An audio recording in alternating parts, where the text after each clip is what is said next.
Hi everyone and welcome. Today I have a not so exciting topic to talk about, unfortunately, because I'm going to talk about my most disappointing reads of 2022 as well as the books that I did not finish. Now, even though 2022 was not the best reading year for me, if you've been around the channel for a little while, you do know that I was in the middle of a reading slump and did not read for multiple months. Luckily, the majority of books were either good or middle of the road. I did not have a lot of disappointing reads, so I will not have tons and tons of books to talk about in this video, but of course there were a few that I just really did not enjoy. Now I am going to start with the DNFs, and I have 6 DNFs in total. However, only 2 of those are final. I'm never going to pick those books up ever again. And then there are 4 that might become final over time. However, I do recognize that for some of them, a second chance is in order because I went in with the wrong expectations, with the wrong mindset, and that's my fault and not the book. However, if I do give them a second chance and I don't like them, it becomes a final DNF, of course. So for the final DNFs for now, the 2 books that I'm not going back to, the first one is The Amber Crown by J.C. Bedford. Now, this was a new release. I think it was one of the first new releases that I picked up, and I wanted to like it so much because the premise sounded extremely interesting. Basically, you follow 3 POVs after the murder of the king. You follow the assassin who murdered this king, you follow the bodyguard who failed to protect the king, and then you have a 3rd female POV of a witch/sorcerer who basically she has powers, but in the city that gets looked down upon and seen as witchery. Now, I really liked that premise, and in the beginning I went in with high expectations and I actually really liked how the story unfolded at start.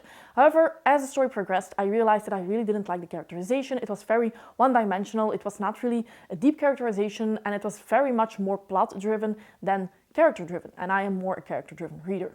I also really didn't like one of the main characters because it was very clear that you were supposed to like this guy, but he talked about women in a very condescending way, in my opinion at the very least. There was one that he had a romantic relationship with and he kept calling her a good girl, which I didn't like.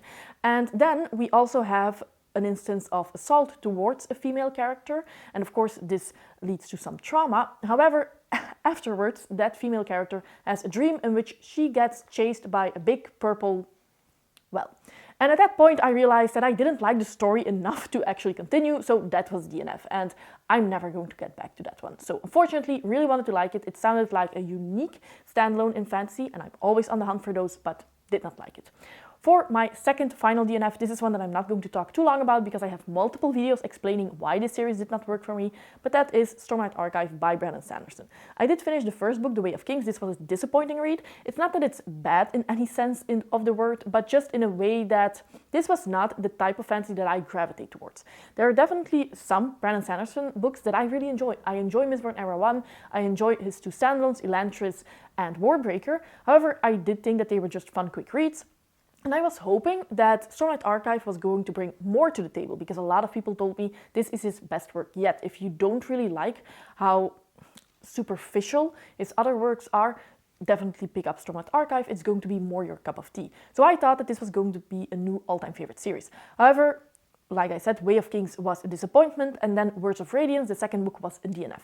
And I think that if you want to know more, I have, like I said, an entire video about that, but just long story short, Brandon Sanderson delved deeper into the things that I didn't like to begin with of his writing style, and he did more of that in this series, and then the things that I felt were missing in his shorter works and his standalones, but what I didn't mind because they were short works, were still missing in this big dense fantasy series. So it's not that I think that it's a bad series, it's just that it's nothing that I like, so it became very sensible to DNF it. Even though I was a host for a read-along that was going to span the entirety of 2023, if I'm not enjoying a book, I just cannot keep reading, I suppose. And then for the tentative DNFs. Now, I do have a couple here, and to be honest, a lot of them might become final DNFs. I just want to give it one last chance, especially with the reading slump. I do not know if it's a me problem or a book problem.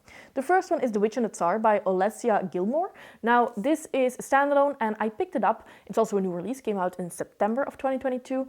That I picked up because I really like the Winter Night trilogy by Catherine Arden. That's also an historical fantasy. It is based on Russian folklore, and it is such an atmospheric read. I absolutely adored that one. So I was looking for something similar. The Witch and the Tsar is also historical fantasy, and it deals with Baba Yaga as a main character, and of course the Tsar. So I thought that this was going to be similar. However, Baba Yaga here is portrayed as a very funny character and it's more fast-paced story. So I was completely caught off guard and I was very surprised. I went in with the wrong expectations for this one. So I am still going to give this one a try. It's still on the standalone TBR jar. So if it becomes a pick, I will read it, and hopefully, knowing the type of book that it is, I will enjoy it more. The same thing is true for the sequel to The Goddess of Nothing at All by Kat Rector.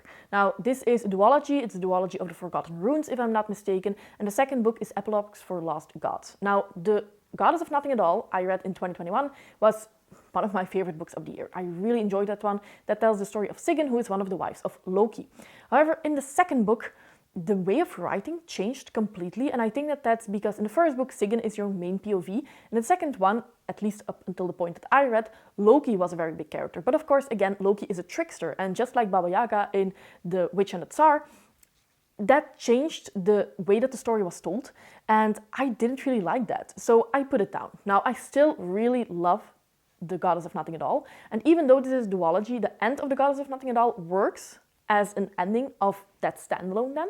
So I do still have Epilogues for Lost Gods on my e-reader. I still am going to give it a chance if it gets picked by the series TBR jar. However, if I end up not liking it, I'm not really going to give it a lot of time to develop, just because I love that first book and I don't want to have that memory tainted.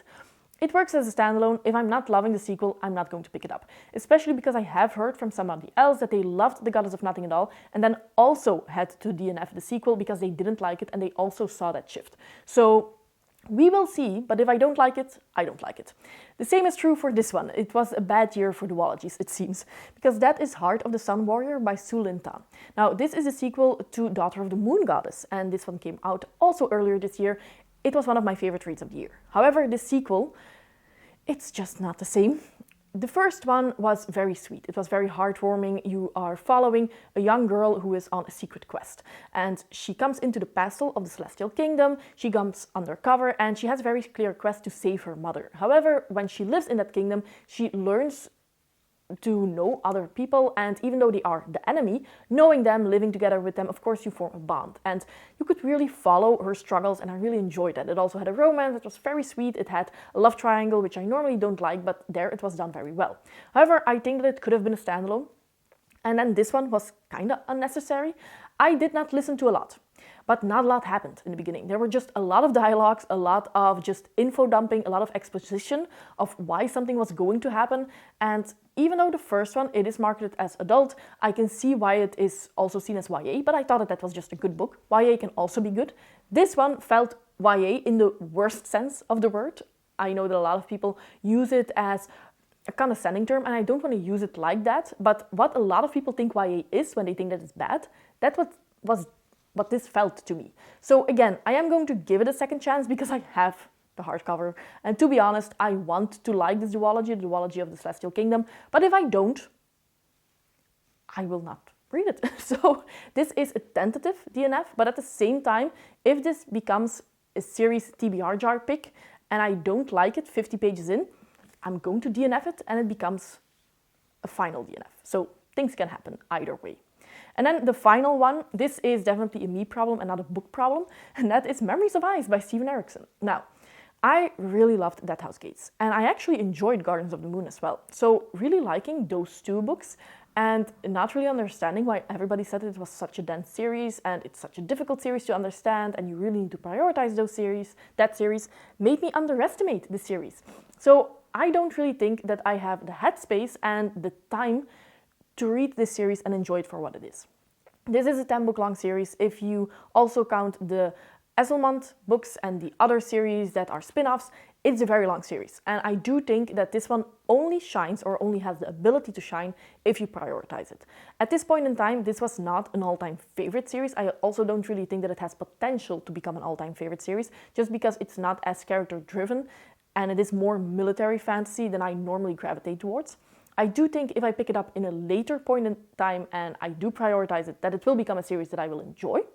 However, now I want to read other series, and I do not want 2023 to become the year of Malazan and not read other amazing series. I'm in the middle of more than 20 series. I first need to get that number down and then pick Malazan up afterwards. So that could be years before I pick up the series again. It also could be 2023 if I really feel the urge to continue reading, but then I will have to reread Memories of Ice at the very least. But yeah, for now, it's just one that I don't have the headspace for, and I also don't really have an inclination to make headspace for it and to prioritize it. So it's a tentative DNF where I can see myself liking the book and liking the series if I put more time and effort into it, maybe in a couple of years. So those are the DNFs out of the way. Now for my most disappointing reads. The first one that I have here is The Picture of Dorian Gray. Now, I had way too high expectations going in. I do know that this book has a very big following. It is a classic, and usually I think, well, it's a classic for a reason, right? So I picked it up and I was expecting it to become a new favorite, especially because I had heard that it had some fantastical/horror elements, so it would not be too far out of my comfort zone, right? I thought this was boring. There were so many just conversations between people. This is an extremely short book, but nothing really happens. I think that this is one where themes are explored, and I am the type of person who can enjoy that, but that's not my reason to read a book. So if I don't like the characters, if I don't like what's happening, and if I hate page-long dialogues about things that I don't really care for, then I'm not going to like the story. So I did read this because I was going to make 2022 the year that I at least read a couple of classics, but I did not enjoy it. I think that maybe, just thinking about it, it might be, well, no. I see one on the pile here that's definitely my least favorite book of the year, but The Picture of Dorian Gray, for how short it was, I definitely disliked it quite a bit. Next up, we have Best Served Cold by Joe Abercrombie. Now, I have almost finished the Age of Madness trilogy. I am 20 pages from the end, and just to be clear here, the First Law universe at this point in time is one of my all-time favorite series. However, Best Served Cold did me dirty. I must say everybody did me dirty, because I read the original First Law trilogy and I really enjoyed it. I had some issues with the ending, but overall I liked the characterization, I liked the story, I liked the writing style and the humor. Great. Then a lot of people said, well, wait until you get to the standalones, because the standalones are where it's at. This is where Joe Abercrombie shines. And let me tell you, Best Served Cold is the best standalone that he's written. It goes downhill from there. The Heroes is a little bit less good than Best Served Cold, and then Red Country is the least favorite of a lot of people. I dislike Best Served Cold. Is it a bad book? No. But I think that the characters in Best Served Cold are the weakest characters in the entire series. I think that you can see the formula that he uses for the characters in the original trilogy, and that these are just weaker versions of the same thing, which I usually don't mind, but when I start seeing it, I'm nitpicky, okay? Then, I did not really like the story in itself. There is a brother-sister relationship that I wanted to see explored more. It did not happen.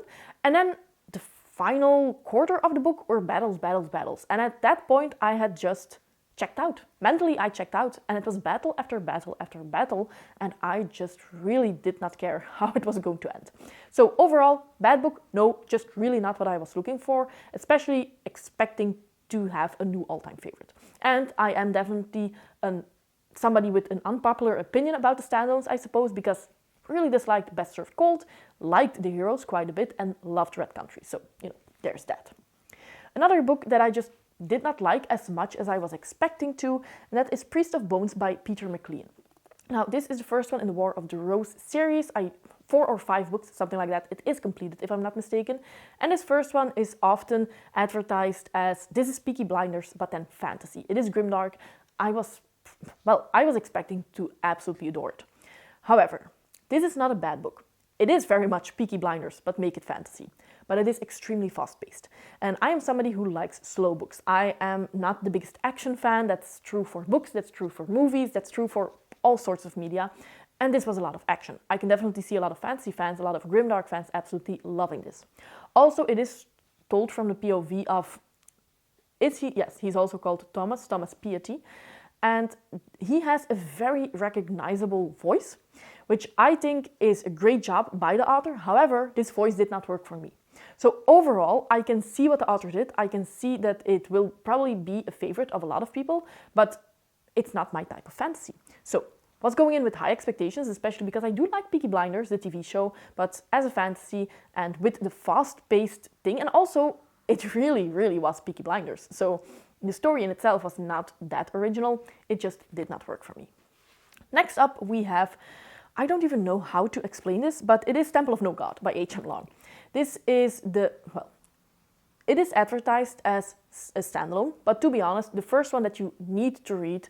Okay, so I forgot the name of the first one for a second, but that is Hall of Smoke. Now, Hall of Smoke I quite enjoyed. It's not the best story ever, and I would say only pick it up if you like the premise a lot. I think that it was very much influenced by the time of the Roman Empire, where they were going after these free clans and very much looked down upon them as being barbaric. Now, in this one, we follow a priestess called Hessa. And Hessa is the priestess of the goddess of Ing. She uses blood magic and stuff like that. And you also have legions. So they are not really called Roman legions, but you can see what they mean. And in the first one, you follow Hessa. In the second one, you follow Hessa. It's advertised as standalones. If you don't read the first one before you get into Temple of No God, it doesn't make sense. You follow the same main character, and the events in Temple of No God take place after the events in Hall of Smoke. Now, this one, I don't know why, but it really could not grab my attention. There were a lot of times that I had no idea, like, wait, what is happening now? Or certain characters made a very stupid decision just to make the plot move forward. And I could see a very big drop in quality between Hall of Smoke, which was an okay read, but nothing extraordinary, towards this one, Temple of No God.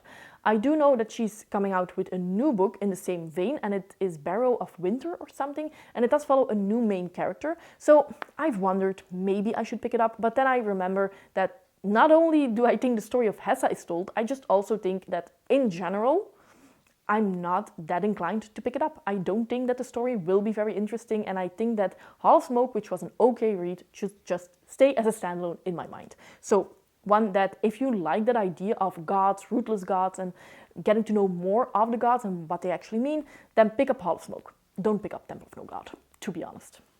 Then, when I said that I was looking at the pile and I saw my least favorite book of the entire year, well, The Broken Empire trilogy by Mark Lawrence. Yes, I read the entire trilogy, and yes, I very, very much regret that. Again, this is a case of this is just not my type of series. It is extremely fast-paced. This is grimdark, but there is no grey. These are not morally grey characters. York, the main character, is just morally black. There's nothing to him. He is an edgelord who does things, and he is 12 years old, and somehow he's so smart, and whenever he makes the wrong decision, well, things fall into place anyway. There's also the issue of multiple timelines, and you go between those multiple timelines from one chapter to the next, and when something happens in one of the previous timelines when York is younger, you can bet your money on it that it will be important in the next chapter when York does something extraordinary and amazing because of that thing that he found in the last chapter. Spread it out, make it a little bit more not as convenient and not as foreshadowing, because this is just, it's too clear. Now, I can understand that maybe Mark Lawrence was doing something here, and I really love Mark Lawrence's writing style, so I do want to try some other works by him, but for me, this I don't like. As a character-driven reader, there was just nothing really here to explore, and I do agree where people say that it gets better after the first one, but not good enough. And because I was already disliking the first one, I mentally checked out, and I actually don't really know how the story concluded in the end, just because I don't care. So if that happens, and I still managed to read the entire trilogy, I'm actually a little bit angry at myself because I should not have wasted my time. Anyway, those are my least favorite reads of the year. I don't think that there are too many. For being in a reading slump for 3 months, it should have been worse, right? Please let me know what your least favorite book of the year was. Did you have a couple of DNFs? Did you have some books that you thought were going to be amazing and then it just sort of fell flat? Please let me know in the comments down below so I know that I'm not the only one. If you want to see my favorite books of 2022, you can watch that video right here. As always, I hope that you enjoyed this video and see you next time. Bye!